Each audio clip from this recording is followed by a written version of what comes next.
This week, raiding in Virginia, battle in South Carolina, and a naval clash in Arkansas.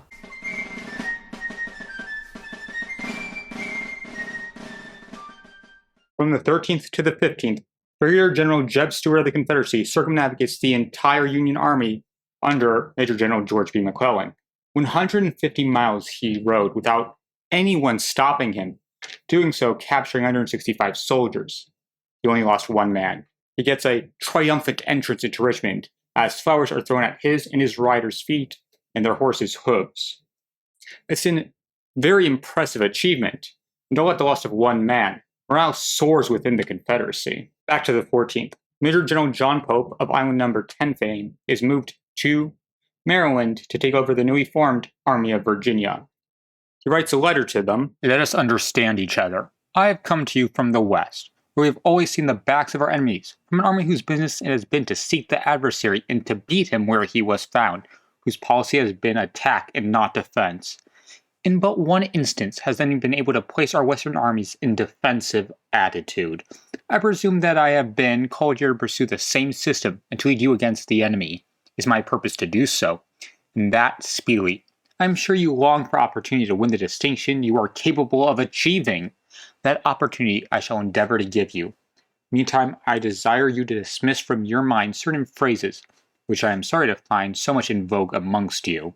They are constantly of taking strong positions and holding them, of lines of retreat, and of bases of supplies. You must discard such ideas. The strongest position a soldier should desire to occupy is one from which he can most easily advance against the enemy. Let us study the probable lines of retreat of our opponents, and leave our own to take care of themselves. Let's look before us, and not behind. Success and glory are in advance, disaster and shame lurk in the rear. Let's act on this understanding. It is safe to predict that in your banner shall be inscribed with many a glorious deed, and that your name will be dear to your countrymen forever. On the 16th, we move to South Carolina for the Battle of Secessionville. The Union number 6,600 men strong, under Brigadier General Henry Benham. The Confederates number 2,000 men and have three commanders: Brigadier General Nathan Shanks Evans, Colonel Thomas Lamar, and Brigadier General States Rights Gist. I am not kidding about his name. The Confederates have two forts connected to each other by the Tower Battery. The battle begins at 4:30 in the morning. Swamps of South Carolina forcing you to advance in close, tight formation. It's hard to see anything but the men in front of you, and yet they marched. A small crack, followed by a horrendous volley. It mows down the entire first line of infantry. The roar of thunderous cannon fire signals a grape shot that soon hits, cutting swaths of men down. The Unions start to run forward, hoping to get away, but Confederate gunfire and cannon fire continue to crash into Benham's men. The first few regiments from Michigan, Massachusetts, and Connecticut then engage in brutal hand-to-hand combat. Confederate infantry then move in to reinforce their now brutalized battery of cannons. Both sides then are forced to move back and engage in a duel of muskets. But the Confederates do have better position, that can't be denied. So, Union tries to move into the flanks, but the South Carolina marshes confuse them, causes the Union's orders to become disorder. The Confederates waste no time and take the opportunity to pour fire into the swamps.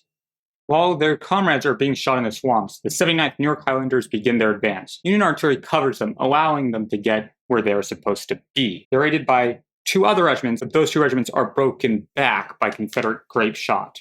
Thus, the 79th goes over the walls alone. It pushes forward. They need reinforcements, but none arrive. Under the weight of Confederate gunfire, they are forced back. 5:15, general retreat. Or does the battle truly end? The Union attack was to be done actually in two directions. To the north, there's the 3rd New Hampshire and the 3rd Rhode Island. They advance, are encircled, and forced to retreat. And now the battle is over. The Union lost, losing 685 men to the Confederates' 204. Colonel Lamar of the Confederacy is made a hero, and Benham is made unemployed. On June 10th, he was given an order to not attack. Major General David Hunter of the Union relieves Benham of command for disobeying the said order. Next day, naval battle on White River, Arkansas. 8 Union ships are to supply Major General Samuel Curtis, hero of Pea Ridge. These ships are under the command of Augustus Cady. They're also transporting 1,500 men under Colonel Graham Fitch. The Confederates occupy several artillery batteries and are under Captain Fry. Colonel Fitch is leading the 46th Indiana on the ground, and it will advance north alongside the Union's naval vessels. But the vessels are quicker than the 46th Indiana and engage the Confederates' batteries before they are even in eyesight. The others get an early lucky shot, hitting USS Mound City's steam drum. It explodes, and at least 125 Union lives are instantly lost. The Union ships take the Mound City and return to safety. They'll let the infantry clean up. Fitch moves onto the Confederates' flank. Gunfire, and then a quick retreat by the Confederates. They spike their cannons and flee into the wind. But their leader, Fry, is wounded and captured. The Union won. Mound City is returned to Memphis, Tennessee. Union still suffered 160 casualties, 4 times the Confederates' 40, and St. Charles is soon captured. The White River Campaign is a success, and it belongs to the Union. On the 17th, full General Pierre-Gustave Dutton's Beauregard, after being sick for many weeks, hands his army over to full General Braxton Bragg. Bragg is, like many generals, a veteran of the Mexican-American War, where he did win great renown, and has so far proven to be an able administrator. But does he have what it takes to turn around the situation in the West? On the 18th, H.R. number 472, the bill to free from servitude the slaves of certain rebels engaged in aiding and abetting the existing rebellion against the government of the United States. It's read twice, and then Republican Senator Lyman Trumbull of Illinois speaks. I give notice that I shall move at the earliest moment to proceed to its consideration, together with the bill to confiscate property. I now move that the bill be printed. The same day, the Union captures the Cumberland Gap. Brigadier General George Morgan has had 4 brigades and advances unopposed, capturing the gateway between Kentucky, Tennessee, and Virginia. The American Gibraltar has fallen. Confederate commanders like Felix Zollicoffer and Albert Sidney Johnston are dead. Their forces beaten back from Mill Springs to Fort Donelson to Shiloh.